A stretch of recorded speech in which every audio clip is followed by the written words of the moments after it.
Hello students, this is the second video of the chapter 1, that is rational and irrational number. So last day we learned what is rational number, the properties of rational number, and how to insert rational numbers between any two rational numbers. So today we will know about some types of decimals. So first one is terminating decimal. So for that, first we have to know how to find a decimal.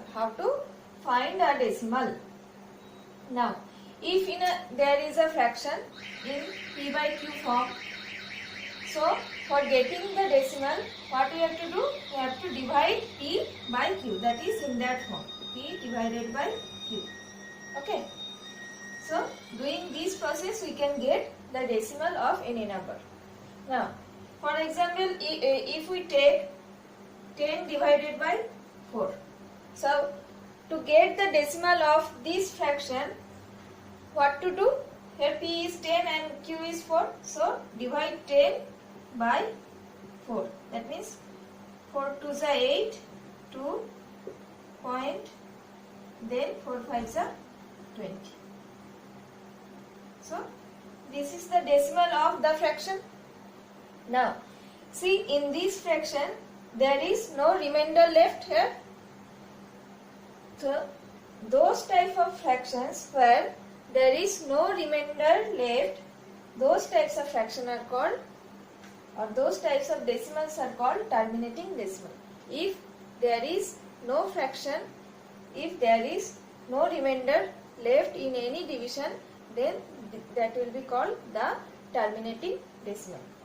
Okay.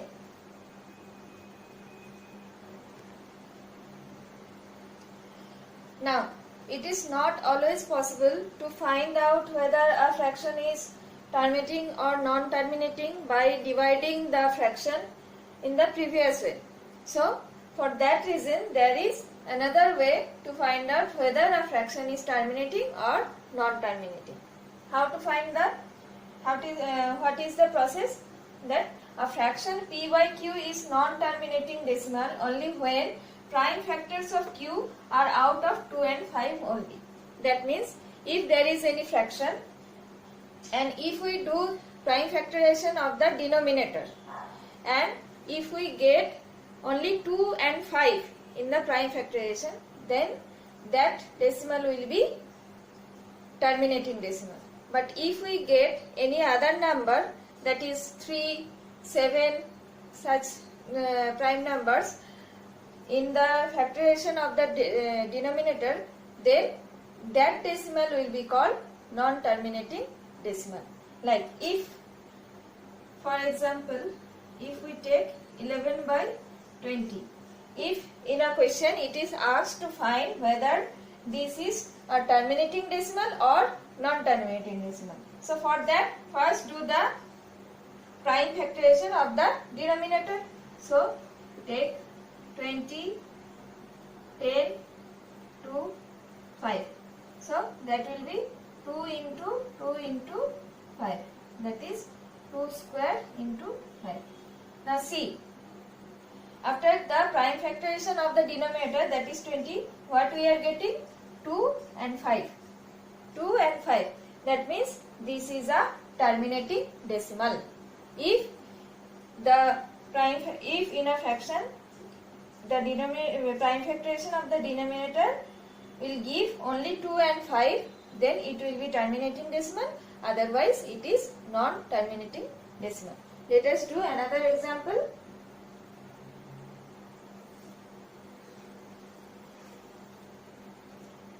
(43 by 60). So here denominator is 60. So do the prime factorization of 60. 2, then 30, 2, then 15, then 3 and 5. That means 2 into 2 into 3 into 5. That is 2 square into 3 into 5. Now see, in the prime factorization of the denominator, that is 60, we are getting 2 and 5. That's good. But see, there is a extra number, which is 3. So this is a non-terminating decimal, because in the prime factorization of the denominator we are getting a number which is out of 2 and 5. That's why it is non-terminating decimal. Okay.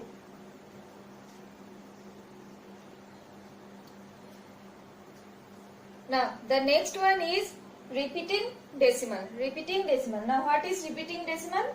A decimal in which a digit or set of digit repeat continuously, that will be repeating decimal. That means in the quotient we are getting a number or set of number repeatedly, then that will be repeating digit. Let us consider an example, 10 by 3. Now divide 10 by 3. 3 3s are 9, then 1, take a point for 0. Again 3 3s are 9, 1, 0 for the point. Then again 3 3s are 9, 1, 0. Then again 3 3s are 9. So see, there is a the digit 3 is coming continuously by repeated way. 3.33333 and so on. So this is called the terminating decimal, or we can tell it as repeating decimal or recurring decimal. Okay. So this is the repeating decimal or recurring decimal, or it can be called circular decimal. Okay. Now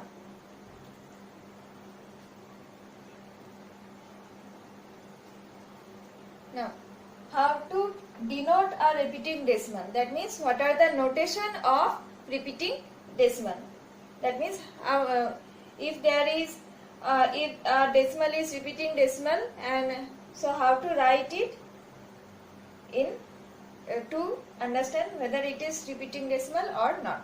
Now see, the first is 10 divided by 3, that is equals to 3.3333. See here the digit 3 is repeating continuously, so we can write as that is equals to 3.3, and we will give a dot over the number 3, that is which number is repeating number. Here the digit is the digit 3 is repeating continuously, that's why we have to give a dot over the digit 3, or we can write this as bar, that means 3.3 bar.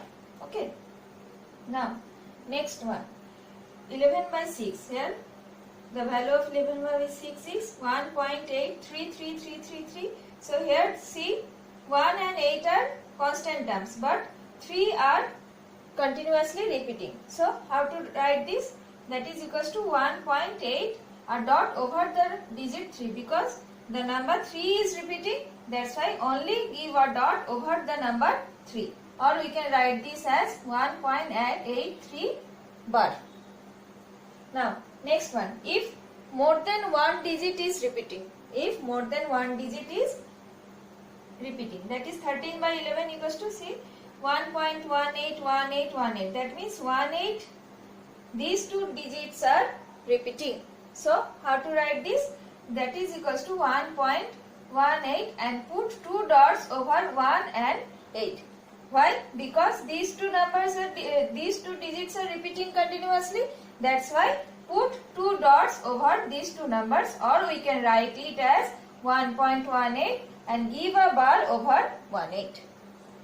Next one, if more than 2 digits are repeating, if more than 2 digits are repeating, that means 22 by 7, that is equals to 3.142857, 142857, 142857. So see here these numbers are repeating continuously. So these numbers are more than 2 numbers. So how to denote this? That is equals to 3 point, just give a dot over the starting number and over the end number. The starting number is 1, so I have given a dot over 1, and the ending number is 7, that is that's why I have given a dot over 7, or we can write this 3.142857 whole bar. That means these digits are repeating, so I have given a bar over the whole digits. Okay.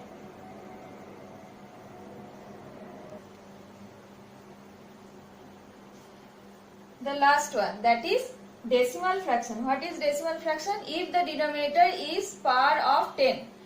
If in any fraction the denominator is 10 or power of 10, that decimal is called decimal fraction. That is, we can write 7 by 10 or 13 by 100 or 73 by 1000. See, these the denominators are all 10 or powers of 10. 100 means 10 square, 1000 means 10 cube. So these decimals are called, these fractions are called decimal fraction.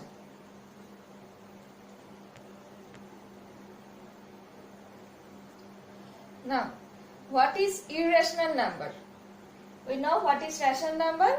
That are the numbers which can be written in the form p by q, where q is not equals to 0, p and q are integers, those are rational numbers. So what is irrational numbers?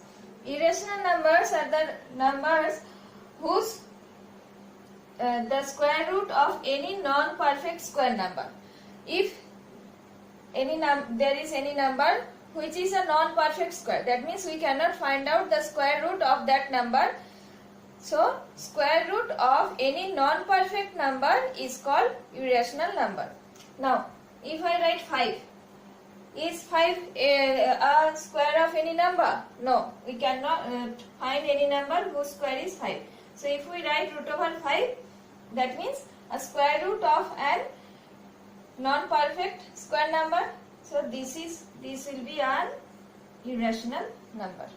Similarly, root over 7, root over 3, root over 11, etc. These are irrational numbers. Why? Because these are square roots of non-perfect squares.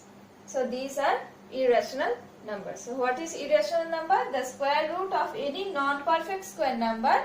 These are called irrational numbers. But if we take root over of 49, so as we all know that 7 into 7 is 49. That means 49, root over 49 is 7. So this is not an irrational number, but these numbers are irrational number because these are non-perfect square numbers.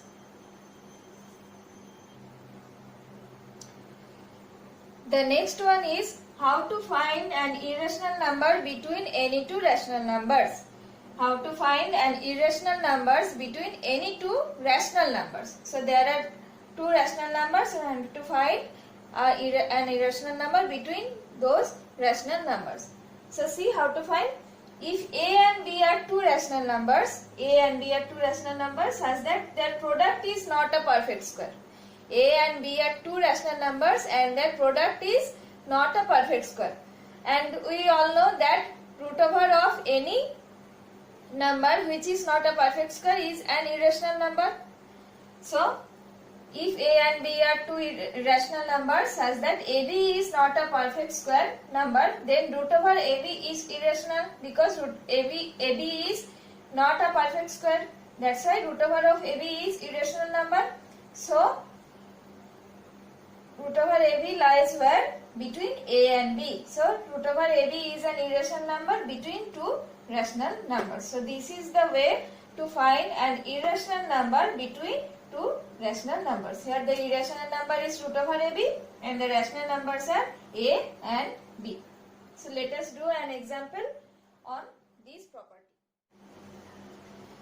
Find irrational numbers between 2 and 2.5. So 2 and 2.5, these are rational numbers and we have to find an irrational numbers between these two rational numbers. So we know the rule how to do that. That is, first take A as 2 and B as 2.5. Then take product of A and B. AB is equals to 2 into 2.5. That is 5. Okay. Now take root over of AB. That is root over of 5. Now root over 5 is an irrational number and which lies between 2 and 2.5. So 2 less than root over of 5 less than 2.5. So root 5 is an irrational number, lies between where? Between 2 and 2.5. So that's all for the day, students. So practice these types of examples, these types of sums from your book in your copy. Thank you.